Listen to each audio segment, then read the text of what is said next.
শাস্তি দেওয়ারও একটা সীমা থাকে, কিন্তু সামিউল শেখের সহযোগিতায় ধারা সেই সীমা যে পেরিয়ে যাচ্ছে তা বুঝতে সময় লাগলো না শ্রাবণের। সে নিজেই অবাক হয়ে যাচ্ছে ধারার সাথে সামিউল শেখের এমন কূটনৈতিক সম্পর্ক দেখে। এসব হচ্ছেটা কি তার সাথে? শ্রাবণ স্থির হয়ে দাঁড়িয়েছিল। বাইরে থেকে দেখলে মনে হবে মানুষটা শান্ত, কিন্তু ভেতরে ভেতরে সে এই মুহূর্ত ভয়ঙ্কর একটা সত্য উপলব্ধি করলো। সে এতদিন ভাবতো ধারা একা আর সেও একা, কিন্তু না, এখানে পুরো একটা সিন্ডিকেট কাজ করছে, আর সেই সিন্ডিকেটের চেয়ারম্যান সামিউল শেখ। শ্রাবণ সরু চোখে বাবার দিকে তাকালো। সামিউল শেখ দিব্যি শান্ত হয়ে দাঁড়িয়ে আছেন, মুখে সেই রহস্যময় ভদ্রসুলভ ভাব। এদিকে ধারা সালমা বেগমের পাশে দাঁড়িয়ে নাক টানছে। হঠাৎ ধারা মুখ তুলে বলল, আমি ফিরলেও কিন্তু ওনাকে মাফ করব না। শ্রাবণের চোখ চকচক করে উঠল। ভেতরে ভেতরে মনে হলো, ঠিক আছে, মাফ করো না, শুধু ফেরো, পরে দেখা যাবে। কিন্তু তার আগেই সামিউল শেখ গলা খাকারি দিলেন, খুব ভালো কথা। শ্রাবণ ভুরু কুঁচকাল, কেন যেন ভালো লাগছে না। সামিউল শেখ দুই হাত পেছনে নিয়ে শান্তভাবে বলেন, শাস্তি হওয়া উচিত। শ্রাবণ ধীরে মাথা ঘুরিয়ে তাকালো, বাবা। সামিউল শেখ পাত্তা দিলেন না, ধারার দিকে তাকিয়ে বলতে লাগলেন, তবে শাস্তির নিয়ম কানুন ঠিক মতো মানতে হবে। ধারা পিটপিট করে তাকালো। সালমা বেগমও অবাক হলেন। ভদ্রলোক গুনে গুনে আঙ্গুল তুললেন, 1 নাম্বার, 1 সপ্তাহ কথা বলা নিষেধ। শ্রাবণ আঁতকে উঠল, কি? সামিউল শেখ চেঁচিয়ে ও তারপরে চালিয়ে গেলেন, শুধু প্রয়োজনীয় উত্তর, যেমন হ্যাঁ, না, সরুন, দূর হয়ে যান। জিহান কাশি চেপে মরছে। নীল ইতিমধ্যে ফোন বের করেছে নোট নেওয়ার জন্য। এইসব মনে রাখা দরকার, ভবিষ্যতে কাজে দেবে। সামিউল শেখ থামলেন না। 2 নাম্বার। শ্রাবণ নিজের প্লেট নিজে ধোবে। শ্রাবণ হতবাক হলো, আবারও বলল, কি? ধারা তাকিয়ে আছে। সামিউল শেখ গুরুত্ব দিয়ে বলেন, ভালোবাসার সাথে শ্রমের সম্পর্ক আছে। নীল বিড়বিড় করলো, বাহ। 3 নাম্বার। শ্রাবণ এখন থেকে আগামী 7 দিন স্টোর রুমে থাকবে, আর ধারা থাকবে শ্রাবণের রুমে। 4 নাম্বার। কোনোদিন ধারা যদি বলে তার আর ভালো লাগছে না, বাড়ি থেকে চলে যাবে, তবে আমরা কেউ তাকে আটকাবো না। শ্রাবণ ধীরে ধীরে বুঝতে শুরু করলো। সামিউল শেখ এবার অত্যন্ত ও শান্ত কণ্ঠে বলেন, 5 নাম্বার। অফিস থেকে ফিরেই ধারাকে সময় দিতে হবে। 6 নাম্বার। ঝগড়া হলে প্রথমে ক্ষমা চাইতে হবে। 7 নাম্বার। কখনো কাঁদানো যাবে না। শ্রাবণ এবার পুরো বুঝে গেল। ধীরে ধীরে চোখ বড় হলো, তারপর অবিশ্বাস নিয়ে বলল, বাবা। সামিউল শেখ এবার প্রথমবার তাকালেন। শান্ত মুখে বলেন, কি হয়েছে বাছাধন? শ্রাবণ শুকনো গলায় বলল, এগুলো। সামিউল শেখ মাথা নাড়ালেন, না না, আমি কাউকে কোনো বুদ্ধি দেইনি। শ্রাবণ চোখ সরু করলো। সামিউল শেখ ফট করে বলেন, বরং কুবুদ্ধি দিয়েছি। সবাই চুপ হয়ে গেল। সামিউল শেখ কাঁধ ঝাঁকালেন, 7 দিন মেয়েটার সাথে অনেক গল্প হয়েছে। ধারা মুখ ঘুরিয়ে ফেলল। ভদ্রলোক নির্বিকার ভাবে বললেন, আমি শুধু বুঝিয়েছি ক্ষমা করা আর সহজে ছেড়ে দেওয়া এক জিনিস না, আর তোমাকে একটু কষ্ট না দিলে শিক্ষা হবে না। নীল হঠাৎ হাত তুলে বলল, খালু, একটা প্রশ্ন। বলো। আপনি কি সিক্রেটলি এ কাপল কাপল কাউন্সিলিং করেন? জিহান সাথে সাথে নীলের মাথায় চাপড় দিল। সামিউল শেখ গম্ভীর মুখে বললেন, না, আমি শুধু বেয়াদব ছেলেদেরকে মানুষ বানাই। তারপর ধারার দিকে তাকিয়ে বলেন, তবে অত শত বেশি শাস্তি দিও না।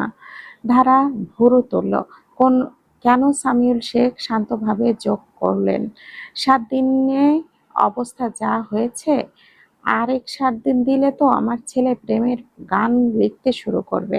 নীল সঙ্গে সঙ্গে বলল, ভাইজান, প্রথম অ্যালবামের নাম হবে বউ ফিরে আয়। শ্রাবণ ধীরে মাথা ঘুরিয়ে তাকালো। নীল সাথে সাথে মুখটা বন্ধ করলো, আর ধারা না চাইতেও মুখ লুকিয়ে ফিক করে হাসলো।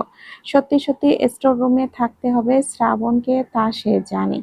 সেটা তো তার সমস্যাও নেই। সমস্যা হলো ধারাকে নিয়ে। মেয়েটা হুট করে কেমন ইগনোর করা শিখে গেছে। শ্রাবণের সাথে কথা বলা তো দূরের কথা, বরং অন্যদিকে মুখ ফিরিয়ে রয়েছে, তাকাচ্ছেও না। এ কেমন শাস্তি! আরে বাবা, একটা সুযোগ তো দিতে হয়। শেখ বাড়িতে ফেরার পুরো রাস্তাটা অস্বস্তিকর নীরবতায় কেটেছে। সালমা বেগম আর ধারা এক গাড়িতে।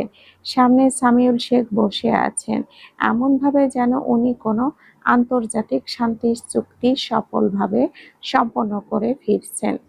মাঝে মাঝে আয়নায় তাকিয়ে নিজের কাজের প্রশংসাও করে নিচ্ছেন মনে মনে। অন্যদিকে শ্রাবণ দ্বিতীয় গাড়িতে বসেছিল, কিন্তু গাড়িতে বসে থেকেও তার মনে হচ্ছিল সে এখনো প্ল্যাটফর্মেই দাঁড়িয়ে আছে। কারণ ধারা ফিরেছে, কিন্তু ফিরেও ফেরেনি। একবারও তাকায়ওনি, একবারও না। একসময় যে মেয়ে কথার অভাবে দেওয়ালেও গল্প শোনাতে পারত, সেই মেয়েটা এখন প্রশ্নের উত্তর দিচ্ছে না। এটা মারাত্মক, ভীষণ মারাত্মক। রাত। বাড়িতে ফিরে সামিউল শেখ নিজ দায়িত্বে শাস্তির কার্যকর করেছেন। স্টোর রুম পরিষ্কার করা হয়েছে, মেঝেতে ম্যাট, একটা বালিশ, পাতলা কম্বল এবং একটা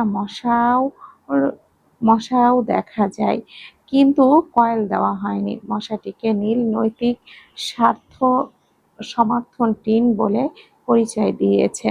শ্রাবণ এখন সেই স্টোর রুমে বসে আছে, যেই রুমটা একসময় ফাঁকা দেখে তার বুকটা ভেঙেছিল। আজ সেই রুমেই সে নির্বাসনে। লোকটা দেওয়ালে হেলান দিয়ে বসে রয়েছে, মাথা নিচু, হাতে ফোন। ফোনে ধারার নাম্বার জলজল করছে। নতুন ফোন পেয়েছে সে সামিল শেখের থেকে। সে নাম্বার জোগাড় করেছে শ্রাবণ। ভাবলো কল দেবে, কিন্তু সাহস না পেয়ে নাম্বারটা দেখে আবারও ফোনটা অফ করে দিল। বুকের ভেতরে হালকা চাপ লাগছে। বিড়বিড়িয়ে বলল, আরে ভাই, শাস্তি দিক, কিন্তু একটু তাকাক তো। ঠিক তখনই দরজায় নক হলো। শ্রাবণ মুখ না তুলেই বলল, আয়। দরজা খুলে ঢুকলো নীল, তার পেছনে জিহান। দুজনের হাতে চিপস আর একটা ঠান্ডা জুস। নীল ভেতরে ঢুকে চারপাশ দেখে শীষ দিল। ওহো, পরিবেশটা সাহিত্যিক। জিহান মাথা নাড়ালো। একদম। নীল বসলো। কেমন আছেন স্টোর রুম ভাই সাহেব? শ্রাবণ তাকালো না। নীল আবারও বলল, বাহ, ভাবির সাথে মিল আছে, উনিও কথা বলে না। শ্রাবণ এবার তাকালো, খুব ধীরে বলল, দূর হ হারামের দল। নীল উত্তেজিত হয়ে বলল, ওহো, রাগ আছে মানে? এখনো বেঁচে আছে? জিহান এসে পাশে বসলো। কয়েক সেকেন্ড চুপ থেকে বলল, কষ্ট হচ্ছে? শ্রাবণ কিছুক্ষণ চুপ থেকে বলল, আমি বুঝতে পারছি না। জিহান ভুরু তুলল। শ্রাবণ নিচু গলায় বলল, এতদিন ও আমার পেছনে ঘুরেছে, আমি কখনো পাত্তা দেইনি। এখন আমি তাকাচ্ছি আর ও আমার দিকে তাকাচ্ছে না। নীল নাটকীয় ভঙ্গিতে বলল, অভিনন্দন, আপনি অবশেষে প্রেম নামক রোগে আক্রান্ত। শ্রাবণ তাকালো। নীল আঙ্গুল তুলে বলল, সমস্যা কি জানেন? আপনি এখন শর্টকাট খুঁজছেন মানে? জিহান উত্তর দিল, তুই 7 দিন কষ্ট পেয়েছিস, ভাবি তো বহুদিন কষ্ট পেয়েছে, তাই রেজাল্ট একদিনে আসবে আশা করছিস না। শ্রাবণ মাথা নিচু করলো। কথাটা মিথ্যে নয়, একটু বলাতেই যে বাড়িতে ফিরেছে, এটাই তো অনেক। নীল এবার গম্ভীর হলো, সামনে এসে বসলো, বলল, টেকনিক নাম্বার 1। শ্রাবণ তাকালো। নীল আঙ্গুল তুলল, বেশি বেশি সরি বলবা। কেন? কারণ বেশি সরি শুনলে মনে হয় নাটক করছে। শ্রাবণ চোখ শুরু করলো। জিহান যোগ করলো, টেকনিক নাম্বার 2, ভাবির জন্য কিছু করো, কিন্তু দেখানোর জন্য না। নীল মাথা নেড়ে হেসে বলল, তোমার ভাগ্য ভালো, ভাবি তোমায় ভালোবাসে, তাই মানানোটা সহজ হবে। অন্য কেউ থাকলে তোমায় লাথি মেরে কগাল প্রহার হতো। শ্রাবণ জোরপূর্বক মাথা নাড়ালো। কথাটা মিথ্যা নয়। জিহান মাথা নাড়ালো। আর টেকনিক 3, জোর করে কথা বলবি না। শ্রাবণ ভুরু কুঁচকালো, তাহলে? জিহান হেসে বলল, এমন একটা পরিবেশ তৈরি কর যেন ভাবি নিজেই কথা বলতে চায়। নীল উত্তেজিত হয়ে বলল, কিন্তু এমন করলে তো উল্টোটাও হতে পারে। হুম, তাও ঠিক। নীল আবারও বলল, শোনো ভাইজান, মোট কথা তোমাকে মন জয় করতে হবে। মনে করো তোমাদের বিয়েই হয়নি, এখন ভাবির মন জয় করো, আবারও যেন তোমার প্রেমে পড়তে বাধ্য হয়, বুঝেছো? জিহান মাথা নাড়ালো, শ্রাবণ মুখ কুঁচকালো, একটু ভেবে মাথা নাড়ালো, যার অর্থ বুঝেছে। দুজন কিছুক্ষণ তাকিয়ে রইল, তারপর জিহান ধীরে ধীরে বলল, তুই জানিসও না কেন তাকাচ্ছে? শ্রাবণ দুই দিকে মাথা নাড়ালো। জিহান বলল, কারণ ও ভয় পাচ্ছে। শ্রাবণ তাকালো, ভয়? হ্যাঁ, যদি বিশ্বাস করার পর আবারও আগের মতো হয়ে যাস। শ্রাবণ চিন্তায় ডুবলো। জিহান উঠে দাঁড়ালো, দরজার কাছে গিয়ে থামলো। তাই প্রমাণ কর। নীলও উঠল, বের হওয়ার আগে বলল, আর একটা কথা। শ্রাবণ তাকালো। নীল দাঁত বের করে বলল, ভাবি 3 বার লুকিয়ে তোমার দিকে তাকিয়েছে, মনে হয় মায়া লেগেছে। আসলেই? নীল কাঁধ ঝাঁকালো, আমি সিসিটিভি না, কিন্তু অভিজ্ঞতা আছে। তারপর দ্রুত দরজাটা বন্ধ করে দৌড়ে পালালো। স্টোর রুমে বসে থাকা শ্রাবণ অনেকক্ষণ পর খুব আস্তে হাসলো। একটু পর জিহান আবারও এলো, কিন্তু নীলকে রেখে।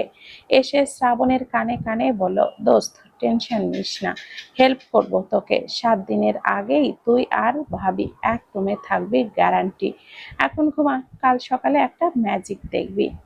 সালমা বেগম ও ধারা একসাথে শ্রাবণের রুমের বিছানা রয়েছে। সালমা বেগম ইতিমধ্যে শুয়ে পড়েছেন, কিন্তু ধারা কাউসে বসে আছে। তার মন টানছে না। সালমা বেগম ডেকে উঠলেন, ধারা আয়, শুয়ে পড়। ধারা শুকনো ঢোক গিলল, বলল, মা, উনি স্টোর রুমে থাকতে পারবেন না, মেঝেতে শুতে কষ্ট হবে। এই শাস্তিটা মাফ করা যায় না? সালমা বেগম চোখ পিটপিট করে তাকালেন, কয়েক সেকেন্ড চুপচাপ ধারার দিকে তাকিয়ে থাকলেন, তারপর ধীরে ধীরে উঠে বসলেন, চোখে সেই রহস্যময় মায়ের হাসি। কি বলিস? ধারা হালকা অপ্রস্তুত হলো, মাথা নিচু করে বলল, কিছু না। সালমা বেগম পুরো তুললেন, না না, আবার বল, আমার বয়স হয়েছে, কানে কম শুনি। ধারা মুখ কুঁচকালো, আমি শুধু বললাম স্টোর রুমে থাকলে ওনার কষ্ট হবে, উনি তো কখনো থাকেননি। সালমা বেগম দীর্ঘশ্বাস ফেলে মাথা নাড়ালেন, ও তাই? ধারা চুপ করে গেল, নখ খুঁটতে থাকলো। তার সত্যি অনেক কষ্ট হচ্ছে। এইসব একটু বেশি বেশি হয়ে যায় না? সালমা বেগম এবার বিছানায় একটু সোজা হয়ে বসে বললেন, মা শোন, 7 দিন আগে যে ছেলে না খেয়ে না ঘুমিয়ে শহরে ঘুরে বেরিয়েছে, সে স্টোর রুমের ঘুমাতে পারবে? ধারা মাথা নিচু করে আঙ্গুল খোঁচাতে লাগলো, কিছুই বলল না। সালমা বেগম আর এবার একটু হেসে বললেন, আমার একটা প্রশ্ন আছে। ধারা তাকালে বললেন, যখন তুই স্টোর রুমে ছিলি তখন কি তোর কষ্ট হতো? ধারা থেমে গেল, চোখ নামিয়ে বলল, হতো। তখন শ্রাবণ কি জানতো? নীরব রইল ধারা। সালমা বেগম আস্তে করে বললেন, না। আবার একটু থামলেন, তারপর বলেন, আর আজকে? ধারা কিছুই বলল না। সালমা বেগম নরম গলায় বলেন, আজকে ওর কষ্ট হচ্ছে আর তুই সেটা বুঝতে পারছিস। ধারা মাথা নিচু করে বলল, ভদ্রমহিলা মুচকি হাসলেন, তাহলে কি আমার শিক্ষা? ধারা দ্রুত বলল, কিন্তু না, কিন্তু মা, উনি তো এমনিতে মানে মানে কি?